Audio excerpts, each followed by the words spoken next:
नमस्कार दोस्तों, मैं कुशांक Chauhan, director global Shanti care hospital. आज फिर एक बार आप सभी का अपने YouTube channel global Shanti care hospital परिवार पर आप सभी का स्वागत करता हूं। आज फिर एक बार हम एक वीडियो लेकर के आपके सामने आ रहे हैं जिसमें आपको बहुत अच्छी जानकारी दी जाएगी। कृपया वीडियो को अंत तक देखें, अपने हॉस्पिटल के चैनल को लाइक और सब्सक्राइब करें। मैं doctor Akshay, MPD orthopaedic, global Shanti care hospital Shamli. आज मैं आपको ऑर्थोपेडिक कंडीशंस नी ऑस्टियोआर्थराइटिस, जो कि एक बहुत ही क्रिटिकल कंडीशन होती है आर्थराइटिस कंडीशन में, जिसको हम नी ऑस्टियोआर्थराइटिस बोलते हैं। इस कंडीशन में हमारे जो घुटने होते हैं उनमें दिक्कतें आनी स्टार्ट हो जाती है और जो घुटनों के बीच में कार्टिलेज होता है वो रैप्चर होना स्टार्ट हो जाता है, वो टूटना स्टार्ट हो जाता है, वो घिसना स्टार्ट हो जाता है, जिसकी वजह से घुटने के बीच में गैप कम होना स्टार्ट हो जाता है। गैप कम होगा तो हमारे जो अंदर की साइनबल फ्लूइड है वो कम होना स्टार्ट हो जाता है, जिसकी वजह से घुटने पे सूजन, घुटने में दर्द, लैक ऑफ मूवमेंट और टेंडरनेस, ये सब कंडीशन आनी स्टार्ट हो जाती है, ये सब चीज़ें बननी स्टार्ट हो जाती है घुटने पे। तो हम आज इसके बारे में ही थोड़ा सा डिस्कशन करेंगे कि इससे हम कैसे बचें और कैसे हम इससे बचाव के साथ साथ अपना जो जीवन शैली है उसको सही करें।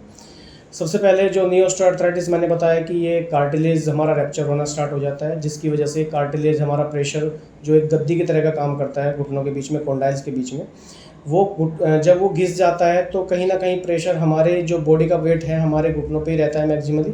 कहीं ना कहीं हमारा जो वेट घुटनों पे आता है तो उसी की वजह से हमारी लिगामेंट पे प्रेशर पड़ना स्टार्ट हो जाता है, और लिगामेंट पे जब प्रेशर पड़ेगा तो हमारी जो भी कोई हम मूवमेंट करेंगे वो पेनफुल मूवमेंट होगी।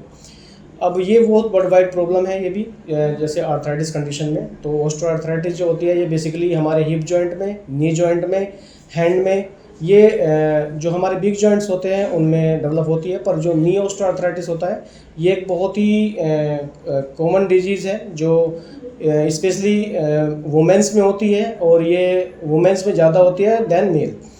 तो अब इसके कॉजेज होने के क्या कारण होते हैं, जैसे ओबेसिटी, ठीक है, या कोई ट्रोमेटिक रिपीटिशन, ट्रोमेटिक है रिपीटिशन, स्ट्रेस, नी जॉइंट के ऊपर लगातार कोई प्रेशर पड़ता जा रहा है, या कोई जेनेटिक प्रॉब्लम है उसमें भी ये दिक्कतें आनी स्टार्ट हो जाती है, या कोई मेटाबॉलिक प्रॉब्लम है जैसे थायराइड है, हाइपरथायराइडिज्म है, उसमें भी हमें दिक्कत आनी स्टार्ट हो जाती है, हाइपोथायराइडिज्म है उसमें दिक्कत आनी स्टार्ट हो जाती है।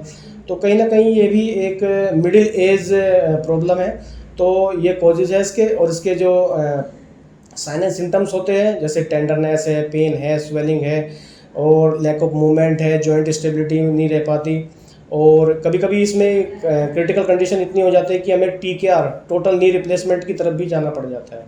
तो उसके बचाव के लिए सबसे पहले हमें कुछ बचाव करने पड़ेंगे, जैसे अपने वेट को हमें बढ़ने नहीं देना है। वेट बढ़ेगा तो बॉडी का वेट जो बढ़ेगा तो मैक्सिमम में प्रेशर घुटनों के ऊपर आएगा, तो कार्टिलेज पे प्रेशर रहेगा, रिपीटिशन मूवमेंट रहेगी तो कार्टिलेज रैप्चर होना स्टार्ट हो जाएगा।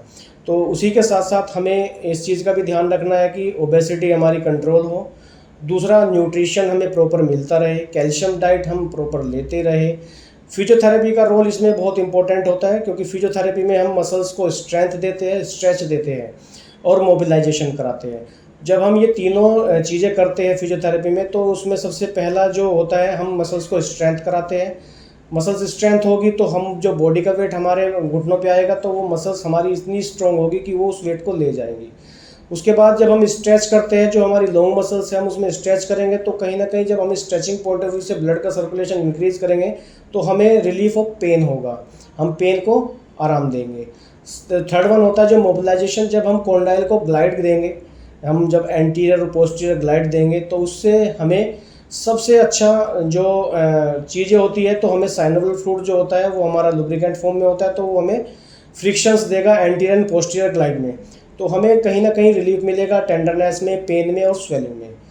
ये हो गया फिजियोथेरेपी ट्रीटमेंट। इसके साथ साथ हम इसमें सेल्फ मॉडिफिकेशन कर सकते हैं। सेल्फ मॉडिफिकेशन हमारा ये है कि हमें नी सिटिंग बिल्कुल नहीं करनी है, ये प्रिकॉशंस है सेल्फ मॉडिफिकेशन में। नी सिटिंग बिल्कुल नहीं करना है, लॉन्ग स्टैंडिंग बिल्कुल नहीं करना है, और स्टेयर्स क्लाइंबिंग बिल्कुल भी नहीं करना है। तो इन्हीं चीज़ों को बचाव के साथ हम जब अपना बचाव रखेंगे इन्हीं चीज़ों के साथ, तो कहीं ना कहीं हम इस कंडीशंस को बढ़ने से रोकेंगे। जब ये कंडीशन बढ़ने से रहेगी तो हमारे घुटने बिल्कुल स्वस्थ रहेंगे। इसी के साथ ये जो कंडीशंस है, इस कंडीशंस को आराम मिल जाएगा। धन्यवाद।